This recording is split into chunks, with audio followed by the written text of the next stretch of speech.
You've gotten your NPIP number. You are officially a Pelorium typhoid clean flock. You've had your inspection and passed with flying colors, and you've got your NPIP number. Now what do? Well, I'm going to show you what you need to do to fill out your 9-3 forms for your receipt of sales of your poultry, and also I'm going to show you what the state importation requirements are so you are better prepared for when you need to ship your hatching eggs to another state. So let's get into it. This video is part of a series of videos about the National Poultry Improvement Plan. So if you want to see other videos, I'll have them linked below.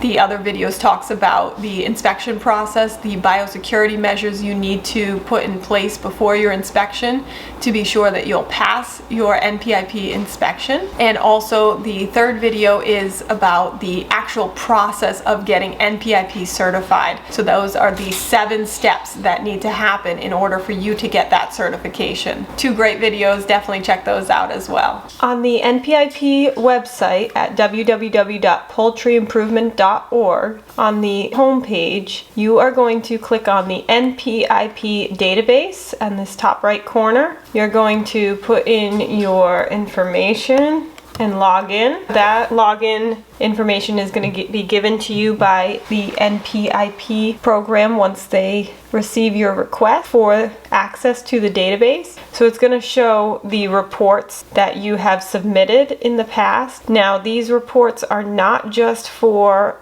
hatching eggs that I've shipped on eBay. I also fill out a 9-3 form for any chickie babies that I sell from my home and have customers come to my house to pick them up, and also for any roosters or pullets that I sell from my farm as well. So any movement of hatching eggs or poultry, I document that in its own individual report. When I have another sale, I go to new form. It generates a new report number. I type in the date of the shipment, and then the purchaser is your client's information. So I'll put in their first name, their last name, their address, phone number, and email. And then it automatically puts in my information so that they know that I'm the shipper and where it's coming from. And then down below, you need to fill out the destination of the eggs, chicks, and or poult's address. So if you were to fill it out as your customer was Chickie Baby, then when you go down below and you click same as purchaser, it's going to come up with Chickie Baby as the client and any other information that you have already inputted. Now down here in your information here, it's going to want to know the quantity. So for example, if I was shipping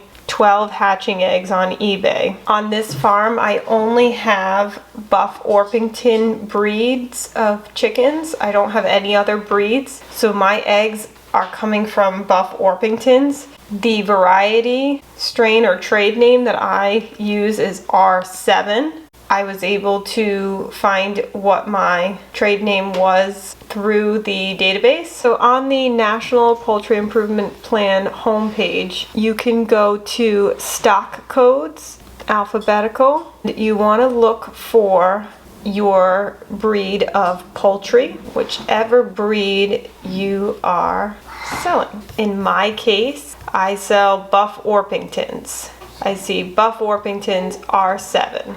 So let's get back to the form here. So I typed in R7. So these are 12 hatching eggs. So I would check off that they are chicken eggs and they are straight run. And it's automatically going to put it in here, copied and pasted in each of those because I am part of the NPIP program. I am US Pelorium typhoid clean. My testing is done, so it automatically checks that off. But I do need to fill out this second table here.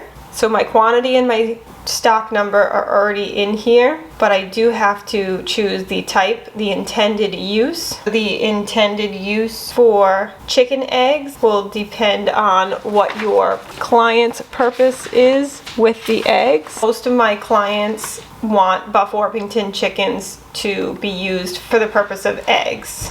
I have yet to have anyone request them for the use of meat. If they choose that they want to use them as breeding stock, then that is options for intended use as well. Let's do a different example. Say Chicky Baby decides that they want to buy day-old chicks. This time they want to buy 6 Chicky Babies. It's still going to be R7 for Buff Orpingtons for my flock. Your flock may be different. Those Chicky Babies, you don't want to check off chicken eggs because they are born. They are now chicks. And the chicks, depending if you're selling them straight run or if you're sexing them as females or males, and then that will automatically update down here with the correct quantity and strain, and then you choose what the intended use for them is. Okay, so if your customer Chicky Baby wanted 6 chicks with the strain of R7 Buff Orpingtons, they are using their chicks for eggs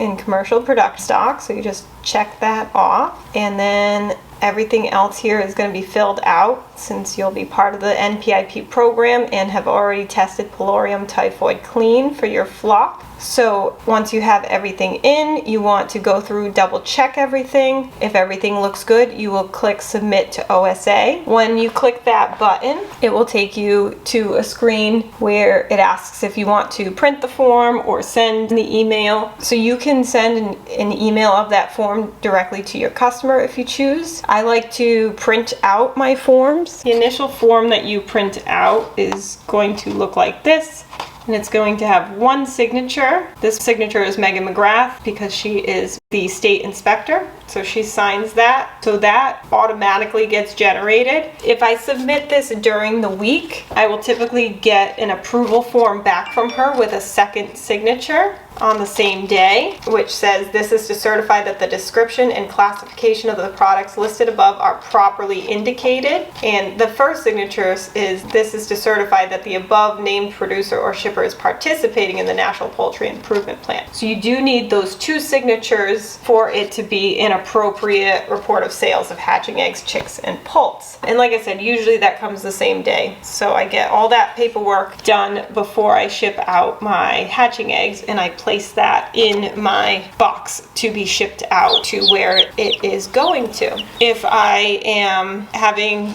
someone come to my house to purchase a rooster or to purchase chicks, I will have these forms. I'll fill out this form ahead of time. If they know what they're getting, I'll have this filled out ahead of time to send home with them. If it's uncertain as to whether they are taking home a rooster of choice, they want to meet the roosters.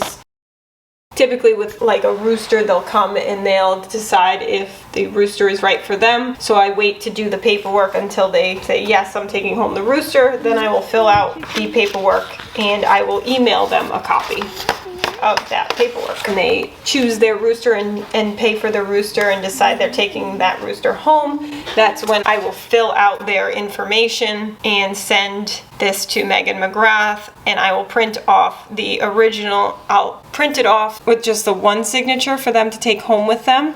When the second signature comes through, I'll email them that copy. That way they have the copy for their records. Any movement of poultry to another state, you want to make sure that you are aware of the state's requirements. So you want to go to the National Poultry Improvement Plan website. You want to go to the left-hand side and click on State Importation Requirements. This is something I look at every single time I'm going to sell my hatching eggs on eBay or sell my chicks to states locally like Rhode Island, Connecticut. I will look at this. So for example, if I had someone locally coming from Rhode Island into Massachusetts to purchase chicks from me, I would go here to where it says Rhode Island and I would look, are VS Forms 9.3 required for all shipments into states? No. Permits or other requirements for shipment into the state? There's nothing. So for Rhode Island, I don't need to do anything. However, Massachusetts does require that any shipments I have that 9-3 form. So I will be sending a 9-3 form with my chicks that go to live in Rhode Island, so that I'm covering my bases on my end. But the state of Rhode Island does not require that form. So I'm making sure that I'm following Massachusetts guidelines as well as the state that I am shipping to. I recently shipped some hatching eggs to Mississippi. Now Mississippi down here, if you look, it says for Mississippi, yes, you do need a VS form 9-3, and yes, there are permits or other requirements for shipment into state. There's also all these numbers next to it. So you need to look at each number and read on the side what that number means. So the number 1 for Mississippi says, or substitute certificate signed by official state agency or livestock sanitary official of state or origin. Because I am NPIP certified and I am using a 9-3 form, number 1 does not apply to my flock. I don't need any other certificates. My NPIP certificate is sufficient